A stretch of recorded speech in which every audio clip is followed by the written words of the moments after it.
Read the question and listen to the conversation. Choose the correct answer.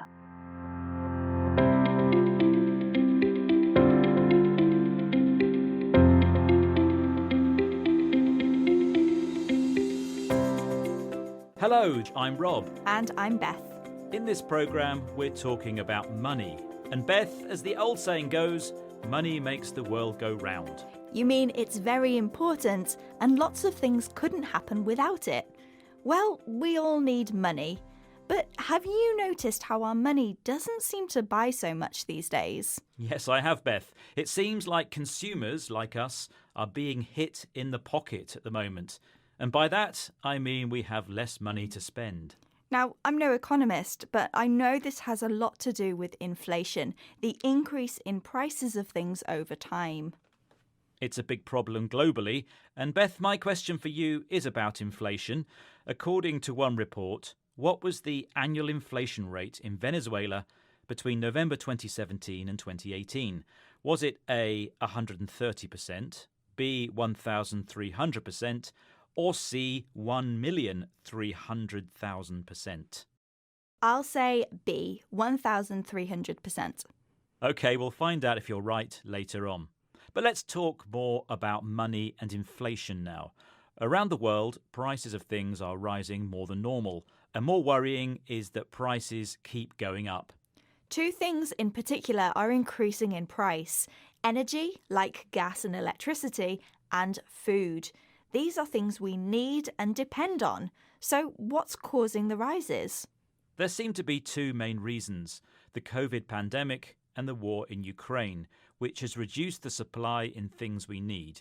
And when things are in short supply, available in limited quantities, prices go up. The BBC World Service programme The Real Story discussed this in much more detail. One expert, economist, writer and broadcaster, Linda Yu, explained how price rises could be around for a while. Even if you take out some of these volatile items like food and energy, the sustained price increases that we've had, it is actually getting passed through into how companies price their goods and services. And that's where it gets extremely worrying, because that suggests that even if energy prices, food prices come down, we could have inflation now in the system. And I think that for advanced economies is worrying. For developing countries, that's hugely worrying. Linda Yu used some interesting language there. She talked about food and energy being volatile items. Something that's volatile is unpredictable and can change suddenly. And that's what we've experienced with food and energy prices. Yes, and she said these price increases have been sustained, so continuing at the same level for a long period of time.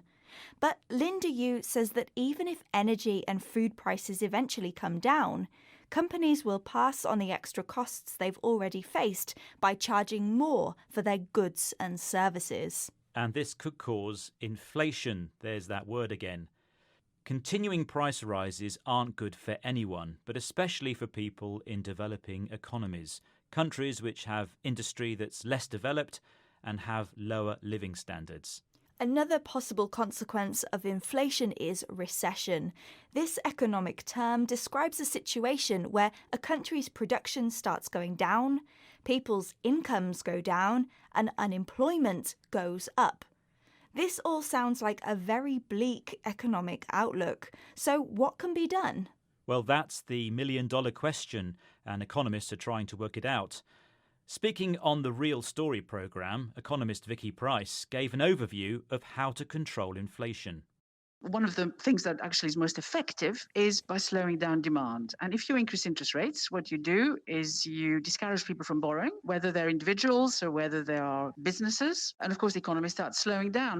So she says what is most effective, meaning what works well and gets the best results, is slowing down demand. Increasing interest rates can do this because people will borrow less money. Interest rates are fees banks and financial institutions charge you for borrowing money. And if we borrow less money, we buy fewer things, which can reduce inflation. I think it makes sense now. And if you were in Venezuela in 2018, you would really want inflation to go down, wouldn't you? Oh, yes. Now, earlier I asked you what one report said the inflation rate was there between November 2017 and 2018. And I said a very high 1,300%. Well, it was even higher, Beth. According to a study by the opposition-controlled National Assembly, the annual inflation rate reached 1,300,000% in the 12 months to November 2018. This extreme financial situation was known as hyperinflation. That's not good at all. In this programme, we have been talking about inflation. That's the increase in prices over time. Other vocabulary we used included the expression hit in the pocket, which means you have less money to spend. Volatile describes something that is unpredictable and can change suddenly. Something that is sustained continues at the same level for a long period of time. And something that is effective works well and gets the best results. And interest rates are fees banks and financial institutions charge you for borrowing money. Well, we hope you found our brief lesson about the economy useful. Thanks for listening. Goodbye for now. Bye-bye.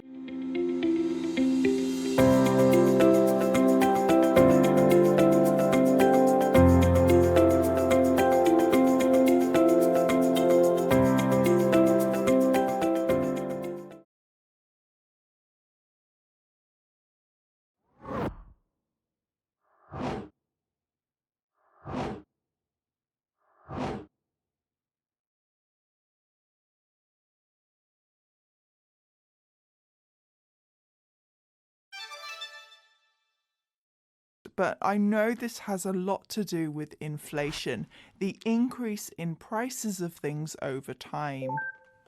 It's a big problem globally.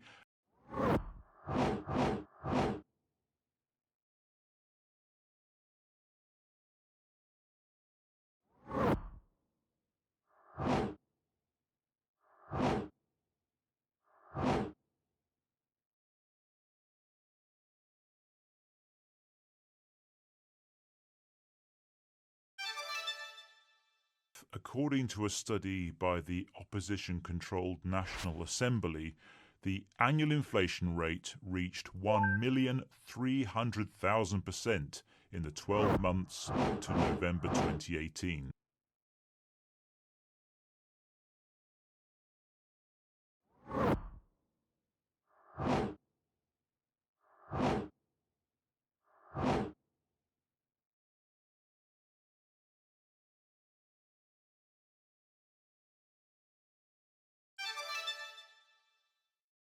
There seem to be two main reasons: the COVID pandemic and the war in Ukraine.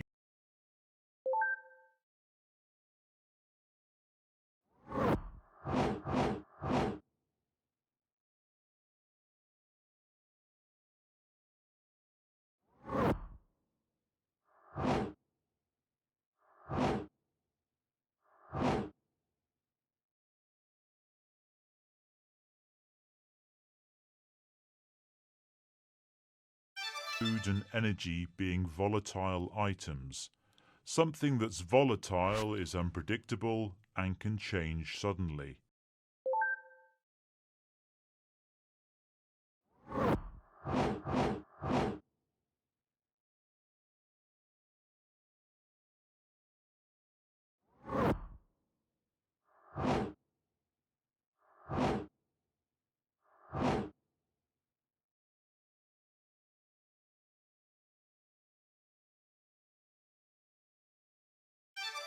And if you increase interest rates, what you do is you discourage people from borrowing, whether they're individuals or whether they are businesses. And of course, the economy starts slowing down.